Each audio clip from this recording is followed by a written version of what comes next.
Welcome back to Talk with Brett. I'm with my co-host, Josie, Flores. So I'd like to introduce our next guest. That would be Katie Croskrey. Katie, nice to see you. Correct, thank you. And of course, Doug Friedman with the Alzheimer's Association from San Diego and Imperial Counties. Good to be here. Thank you for having us. Katie, tell us a little bit, what is Alzheimer's? Alzheimer's is, it's a form of dementia. So the umbrella term basically is dementia, and Alzheimer's disease is a type of dementia, but 80% of people that have dementia have Alzheimer's disease. So the remaining 20% are more rare versions of dementia, sometimes can be more serious versions, like Lewy body dementia, vascular dementia, frontal temporal lobe. But Alzheimer's is the most common form and what most people know when they talk about dementia. What is the difference between dementia and Alzheimer's? There's a difference. So what is the difference? So Alzheimer's is, like I said, is a type of dementia. So you can actually see a pronounced difference with Alzheimer's disease than other types of dementias. And Alzheimer's disease specifically, certain parts of the brain actually shrink. And when you look at MRIs, you can look at a person that has a normal brain that doesn't have dementia and a person with dementia, and you can dramatically see the difference. So what are the latest breakthroughs that are going on with Alzheimer's? What's going on? The disease has been a bit of a challenge. We still don't know a lot about the brain, and so we're learning about the brain at the same time that we're learning about dementia and what causes dementia, unfortunately. So, but some of the more recent things that we're learning is that lifestyle probably has a pretty significant impact on people that are living with dementia. And we may be able to push off the diagnosis of dementia by managing some lifestyle factors, including diet, exercise, brain training, keeping your social networks up and active, and also watching your blood pressure. We've found that people that have higher blood pressure and are not managing their blood pressure to a pretty strict level, which is about 120/80, if you can manage it to that level, the person living with potentially getting a mild cognitive impairment can actually come down by 20%. Wow. And keeping your brain active, learning new things, trying new things, and it can be as simple as I've heard some physicians say, drink your glass of water or drink your cup of coffee from the other hand sometimes, or Wow. take a different route home. Just challenge your brain. Exactly. You want to do a combination of all kinds of things, like you say, with different habits, but also what you do, whatever your hobbies are to stimulate the brain, all different kinds of things, video games, crossword puzzles, a little of everything. People say, oh, well, I just do crossword puzzles every day, that's enough. And that's good, but if you can also mix it up with other kinds of things that stimulate you, Sudoku. And there are millions of people in the country, of course, are affected with Alzheimer's, more than 6 million, I believe it is, but there are more than 16 million plus who are affected by it because it's someone close to them in their family. So it's not just the people with Alzheimer's that we're there to help in the Alzheimer's Association, but it's the caregivers and the extended family and the people with them, and those are the kind of services that the association provides. There are support groups for families.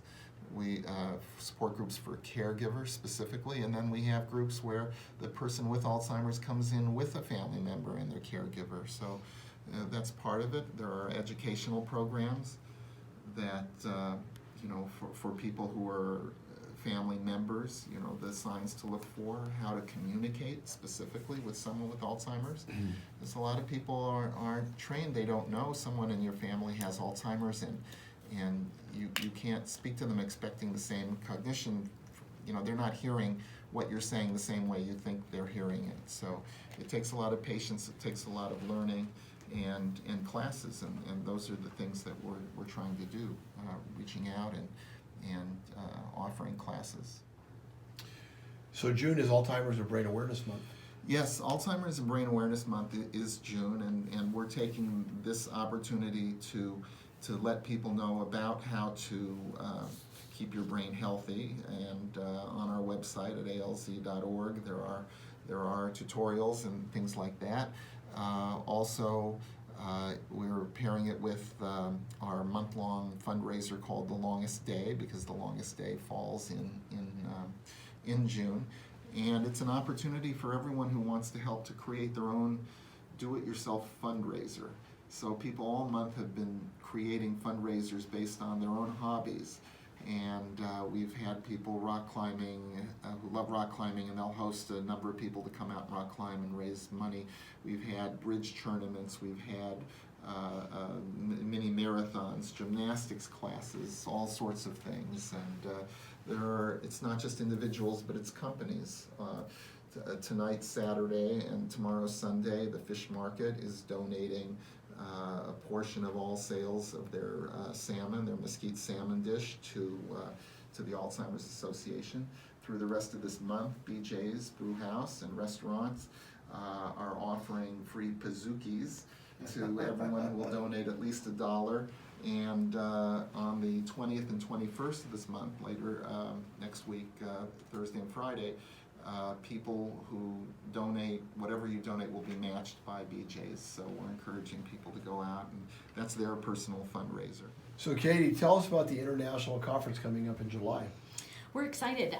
Each year, the Alzheimer's Association hosts the only international conference on dementia research, and people from all over the world, almost 8,000 scientists, come together and share their work. So this year it's going to be in Los Angeles, so fairly close to home, and it takes place in July each year. And it's a time when we get to hear some results from some studies. We get to hear late breaking news.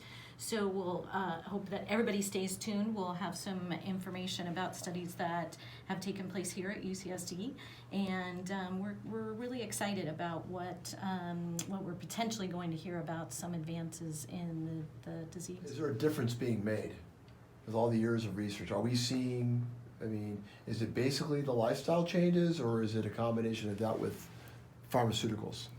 It's probably a combination. I don't think we'll ever be able to manage the development of the disease just with lifestyle. There is some genetic predisposition toward getting it. Certain ethnicities have a higher incidence of getting dementia. So those are things that we can't impact. The problem that we have right now is that we don't know a person has dementia until the brain is fairly significantly damaged. So we need to be able to find out when does the beginning of the symptoms or the actual disease start to take place. Many scientists think it's probably 20 years before the symptoms even come. So you mentioned that there are some cultures that have more than the others. Could you give us an example? Cultures that have some lifestyles, like the American lifestyle, have a higher incidence of dementia. We have our annual business breakfast is on June 27th and at 7:30 at the Sheraton La Jolla Hotel, and we're going to do a talk about Alzheimer's in the workplace for companies, and we're going to encourage the participants to put together teams themselves. That's the 27th, and again, you can RSVP on our website. Oh, and the big announcement next March, we have our first annual gala. Which is going to be the Imagination Ball, and you can look forward to more information about that coming up. Hold the date, March 27th.